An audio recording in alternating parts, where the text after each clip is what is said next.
Assalamualaikum warahmatullahi wabarakatuh. Perkenalkan, nama saya Yusuf Ramdhani.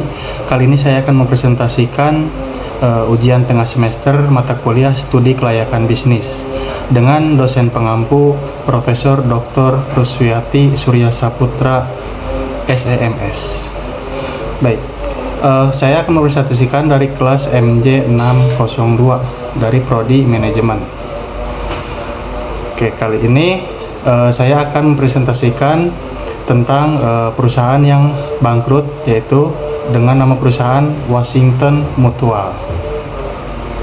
Baik, selanjutnya kita masuk ke latar belakang.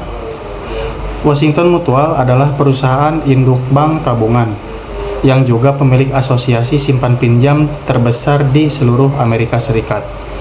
Kejatuhan perusahaan terjadi sebagai akibat dari keterlibatannya dalam krisis subprime mortgage tahun 2008 yang menyebabkan kerugian besar dalam nilai saham perusahaan serta pemutusan hubungan kerja ribuan karyawannya.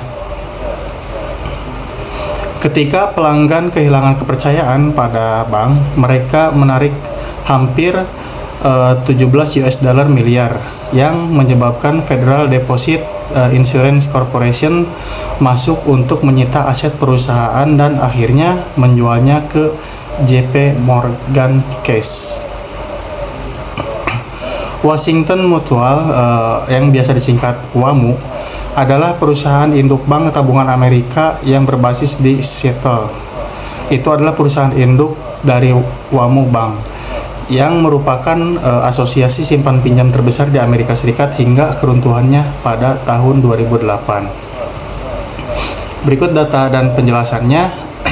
Pada tanggal bangkrutnya itu, perusahaannya itu di 26 September tahun 2008. Total aset pada saat kebangkrutan adalah sekitar 327,9 US dollar miliar atau setara dengan 4.820 triliun. Berikut rumusan masalah yang akan kita bahas, yaitu tanggapan ataupun pandangan dari segi SDM-nya, kemudian tanggapan ataupun pandangan dari segi pemasaran, dan yang terakhir tanggapan ataupun pandangan dari segi finansial.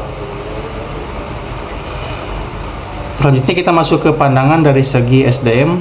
Pada tanggal 25 September 2008, Kantor Pengawasan Barang Hemat atau OTS Amerika Serikat menyita operasi perbankan WAMU dan menempatkan dalam kurikator di Federal Deposit Insurance Corporation.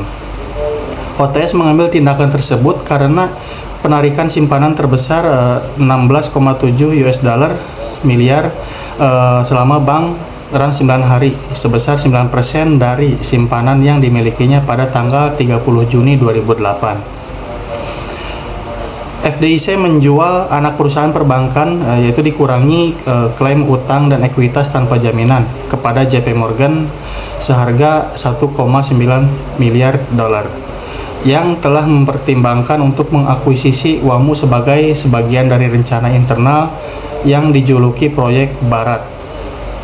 Semua cabang WAMU diganti namanya menjadi cabang Cash pada akhir tahun 2009. Perusahaan induk tersebut memiliki aset sebesar 33 miliar dolar dan utang sebesar 8 miliar dolar.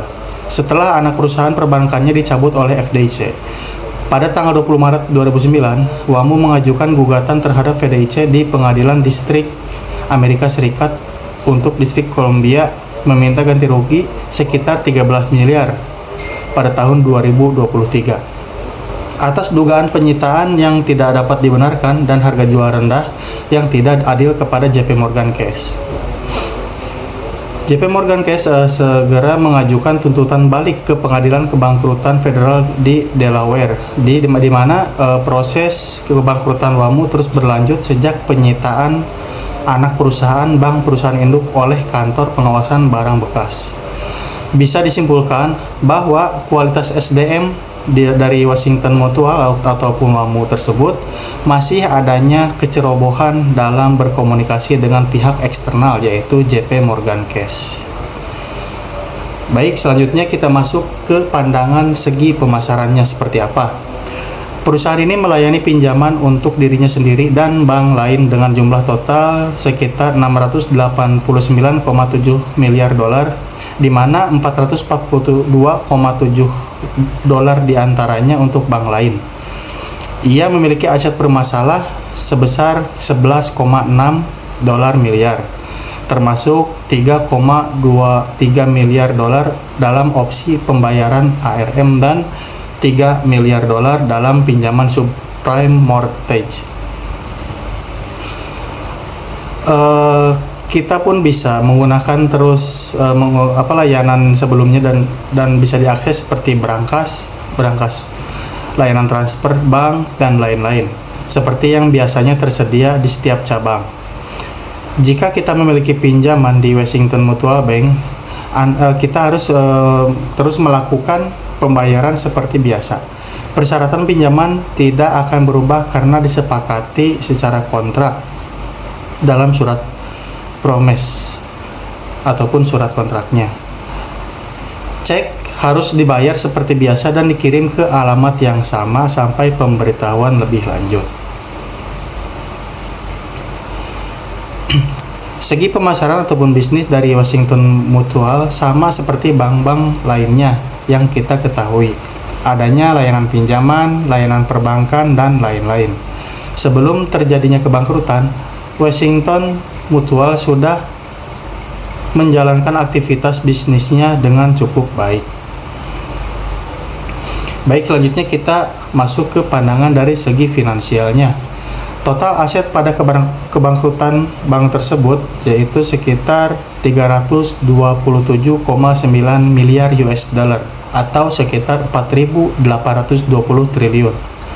Pada bulan April 1983, WAMU mengumumkan akuisisi 3 kantor cabang dari United Mutual Savings Bank yang berbasis di Tacoma senilai 3,25 juta dolar pada tahun 2023. Pada bulan April 1984, WAMU mengumumkan akuisisi yang tertunda atas Lincoln Mutual Savings Bank yang berbasis di Spokane dengan 14 dari 16 kantor cabangnya senilai 4,5 juta dolar. Pada saat mengumumkan tersebut, WAMU memiliki 39 kantor cabang, sebagian besar di Washington bagian barat. Selanjutnya pada bulan Mei 1987, WAMU mengumumkan akuisisi yang tertunda atas Columbia Federal Savings Bank yang berbasis di Winnipeg senilai 40 juta dolar dan juga Shoreline Saving Bank yang berbasis di Seattle senilai 7,5 juta dolar.